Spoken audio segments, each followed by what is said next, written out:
Welcome once again to Lehto's Law. Here's Steve Lehto. I was cleaning off my desk the other day, and I ran across a story. A lot of people sent this to me.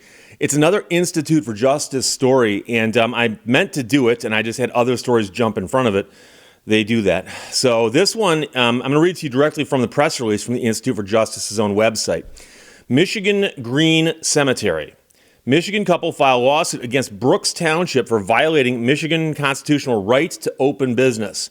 So if you want to open a business, you should be allowed to do that as long as the business is legal. So that means, of course, that the flip side of that coin is if somebody wants to stop you from opening a business, they try to make your business illegal. Americans want more choice for one of the last and most important decisions they'll ever make, which is where to be buried. If you want to be buried, where are you going to be buried? So there's a couple, Peter and Annika Quackenbush. They want to provide fellow, says here Michiganders, but people from Michigan, with more choice by opening the state's first conservation burial ground, which is a type of green cemetery that preserves the land in its natural state. But Brooks Township, where they are, opposes the Quackenbushes, and to stop them, passed a law banning new cemeteries. That drastic step violates Michigan Constitution's protections for property rights and economic liberty. And this is the interesting thing. I've read books about this, believe it or not, about cemeteries and funeral homes and their practices. And in fact, the Federal Trade Commission has passed rules regarding funeral homes because there was a time when it was like the Wild West with respect to how they were operated. But a cemetery can be a moneymaker because if you think about it, you buy a plot of land, you clear it, and then you sell the plot off in tiny little slices. And if you add up what all those slices get you in exchange for what you paid for the property, it's a gigantic return on your investment. The problem, of course, is that there are old cemeteries out there. There's new cemeteries out there. The question is, where are you going to go? And so here's a couple who said, well, wait a second. There are these new green burial cemeteries, and they provide a simple and environmentally responsible way to care for the dead. So two of them came up with a conservation burial ground. They wanted to provide this as a unique burial option where the deceased are integrated into the environment with minimal disruption to the native forest. They're not going to clear the property and just have people buried grid-like. They're going to leave trees and stuff on the property, which, if you think about it, I'd rather go for a walk and visit a loved one in a situation like that as opposed to someplace where they just cleared a flat piece of property. And I know of a couple cemeteries, including a couple near me, where it's almost like a vacant lot that's just got a sign up front that's a cemetery. And I've also seen some beautiful cemeteries, by the way. There's the Elmwood Cemetery in Detroit, where Douglas Houghton is buried, along with a lot of other famous people from early Michigan. That's one of the most famous cemeteries in Michigan. And then, of course, there's, like, for instance, the Lakeview Cemetery in Calumet, where all the Italian Hall victims are buried as well.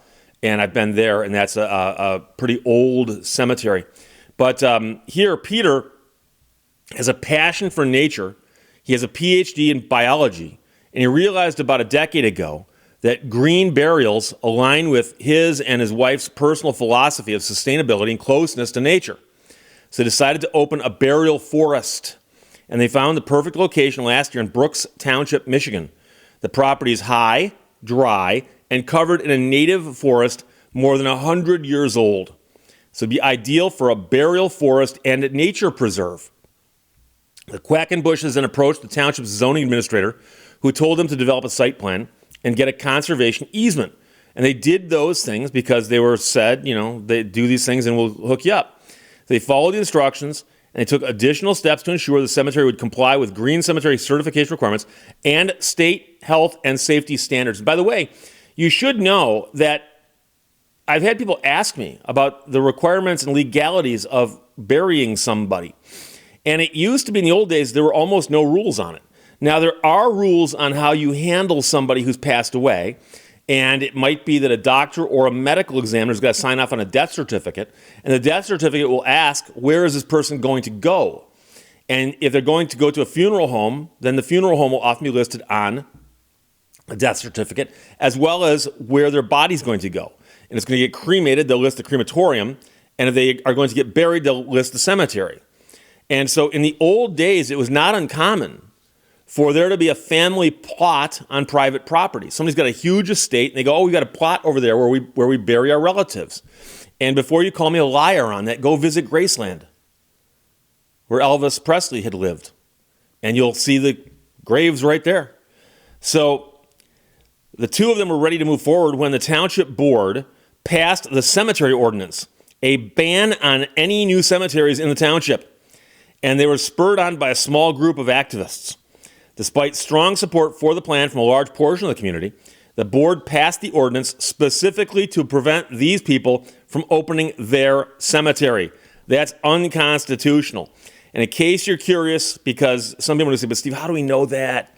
Well, the Institute for Justice was kind enough to put a footnote on that.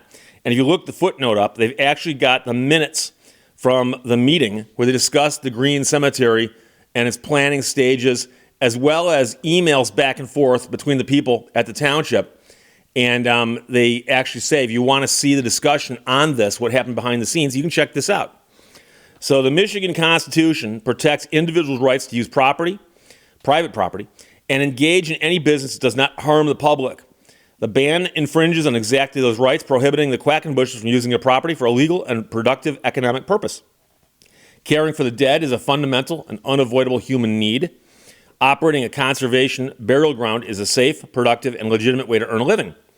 That's why Peter and Annika have teamed up with the Institute for Justice to file a state lawsuit against the township and end this ban violating the Michigan Constitution. And I have to tell you, you look at this and go, gee, I wonder who is against this. How many other cemeteries are there in town? That's the first question I have. How many other cemeteries are there nearby? And, there's always the question of who would be against such a thing and why. Now, don't get me wrong. There are going to be people out there who are like, Steve, I don't want to be buried in the woods. I don't want to be buried in the woods. I want to be buried in a cemetery so people can come look at me in a cemetery. But have you taken a walk in the woods lately? In Michigan, just to give you an example, if you're talking about woods with trees 100 years old, you're talking about oaks and maples and really, really big trees. And now, don't get me wrong. I've been to cemeteries that are thoughtful, and you can go out there and contemplate and think and reminisce in your head. You can do that in the woods also. And I suspect a lot of people, given the choice between either themselves being buried in the cemetery, that's just the old school, or the one that's green, would say, I'd rather be buried out there. Likewise, I know a lot of people would say, if I want to go visit somebody in the cemetery, I'd rather go visit them at the one out in the woods. Now, you might say, but Steve, have you ever walked through the woods in the wintertime? Well, have you ever walked through a cemetery in the wintertime? I know of cemeteries that are not kept up in the wintertime, so that once it starts snowing, there's snow out there, and many of them I know of close in the wintertime, where you literally can't get in there and visit. That's common in the Upper Peninsula of Michigan, that cemeteries are inaccessible in the wintertime. And quite often it's because there's snow this deep, you couldn't get out there, even if they said, fine, knock yourself out.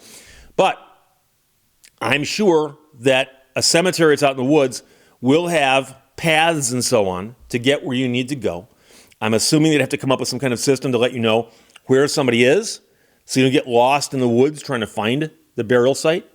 But it's something, of course, that we don't like to talk about, because you and I are going to live forever, right? And no one likes to talk about it or think about it.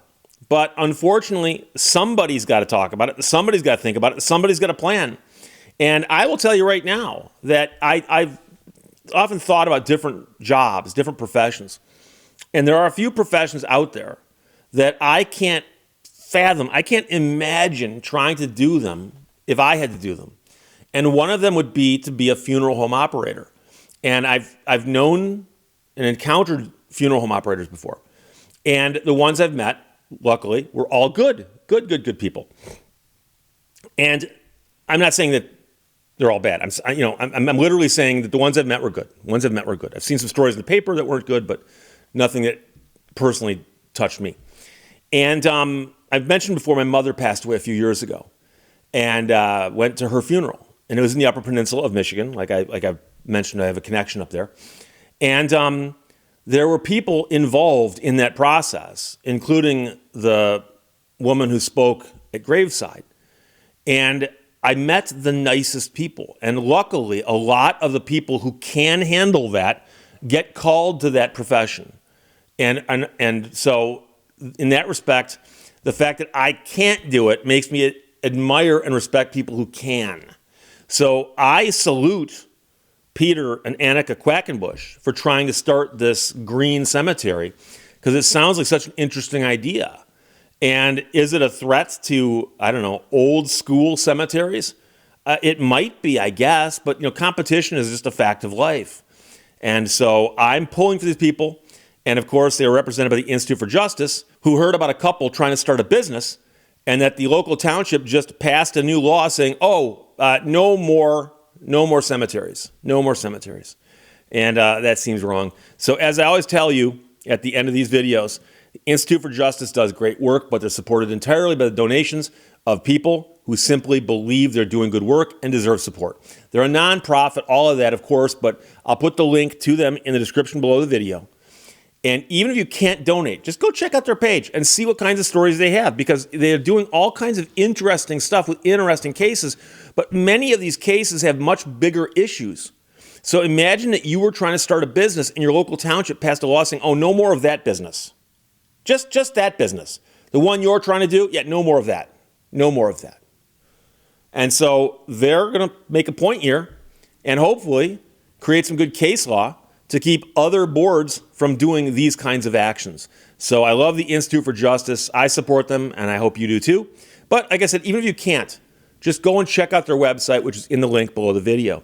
So Michigan Green Cemetery, where the couples filed a lawsuit against Brooks Township for violation of the Michigan constitutional rights to open a business. That's the name of that story from the IJ. Questions or comments, put them below. Let's talk to you later. Bye-bye. Thank you for watching Lehto's Law.